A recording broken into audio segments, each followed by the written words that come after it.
Is there anything more fundamental than pain? Love. Really? If you're in pain, love and truth, that's what you got. And you know,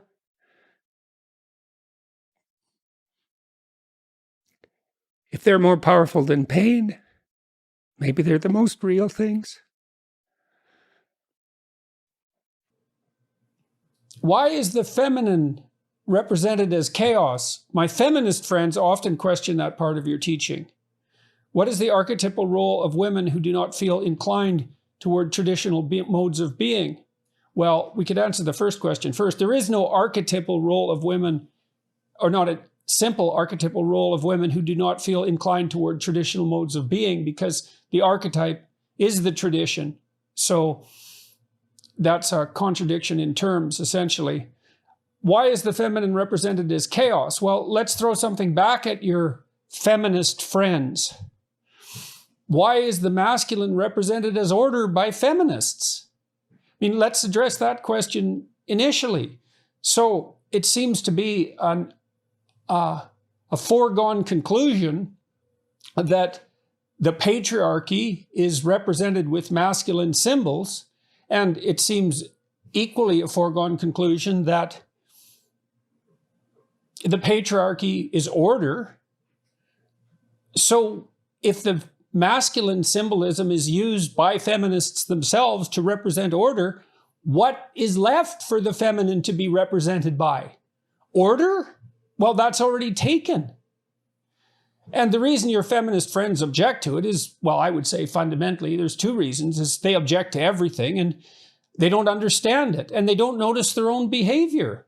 So why don't you ask them, well, why is the masculine represented as order? And then there's a deeper answer too, which is, well, in some sense, I don't know. It's not me that's doing the representing. I mean, let's look at Taoist symbolism. The Taoists, whose ideas I am definitely not responsible for, and who represent an age-old tradition, represent yin and yang as the two fundamental modes of being in the famous Paisley, dual Paisley symbol. It's actually dual serpents head to head. Yin is feminine and yang is masculine. Well, why don't you get your feminists to ask the Taoists why yin is feminine?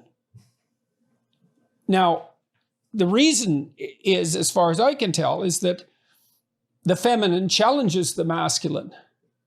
And it challenges the masculine by throwing the masculine into disorder. And it does that primarily through rejection. And so if you're a man and you're trying to embody productive order, let's say, and you make an advance on a woman, the feminine, you make an advance on the feminine, then we'll say archetypally, and you're rejected, then that interjects a tremendous amount of chaos into your existence, the chaos that's attendant on such a fundamental rejection. And that rejection may require a total rethinking of the order, because the fundamental purpose of the order, at least as it's manifested by men, the masculine, is to be attractive to the feminine. And so if that's not working, then the order needs to be restructured. And then we might say, well, ask your feminists this: are they calling constantly for the masculine to be reordered? And obviously the answer to that is yes, except insofar as they also wish to participate in it, which is something perhaps we'll get to later. They're always calling for the masculine to be reordered. And so how would you symbolize what it is that calls for order to be reordered if you wouldn't symbolize it as chaos? If categories dissolve, especially fundamental ones, the culture is dissolving because the culture is a structure of category. Mm-hmm. That's what it is. Right. So, and in fact, culture is a structure of category that we all share. So we see things the same way. Well, that's why we can talk. I mean, not exactly the same way, because then we'd have nothing to talk about. But roughly speaking, we have a bedrock of agreement. That's the Bible, by the way. So I just walked through the Museum of the Bible in Washington. That was very cool. It's a very cool museum. So the structure, that's what the Bible that's what provides. I figured out. I just figured this out this week. So it was a cool thing to walk through, because it's chronological. They have one floor which is the history of the Bible. But it's not exactly that. It's really what it is the history of the book. Now, in many ways, the first book was the Bible. I mean, literally, because at one point there was only one book. Like, as far as our Western culture is concerned, there was one book. And for a while, literally, there was only one book. And that book was the Bible. And then before it was the Bible, it was it was scrolls, and it was writings on papyrus. But we were starting to aggregate written text together.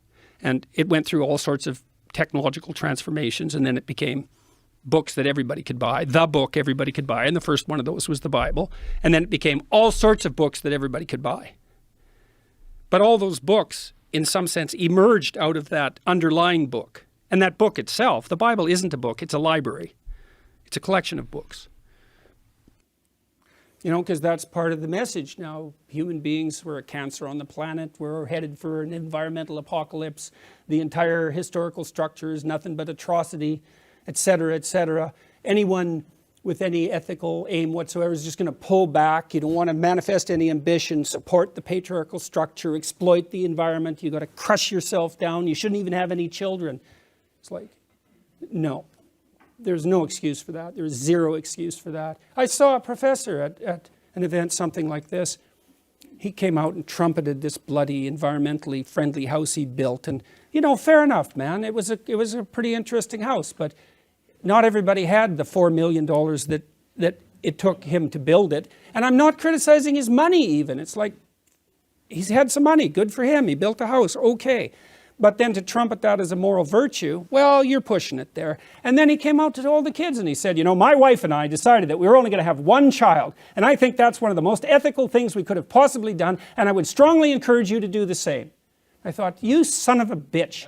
You get up in front of these young people. A lot of these kids were children of first-generation immigrants from China. And he showed all these images, of these terrible factories in China, these endless rows of sterile mechanism that were subordinating all the Chinese people to this terrible, capitalist machine. And I thought, you don't understand. Half the audience is looking at those factories and thinking, that's a hell of a lot better than struggling through the mud under Mao, buddy. And so I don't know where he thought he was, but to come out in front of all those kids and basically tell them that the whole human enterprise is so goddamn corrupt that the best thing they could possibly do is limit their multiplication, and to think of himself as a scholar and an educator, it was just, I did say something, by the way. It was rather uncomfortable, and he stomped off the stage. But that's no message for young people. There's no excuse for that. And you think, well, we're going to destroy the planet. We have to do this. We have to demoralize the youth to be ethical. It's like, yeah, really, that's your theory? You're going to demoralize young people to be ethical? That's your theory?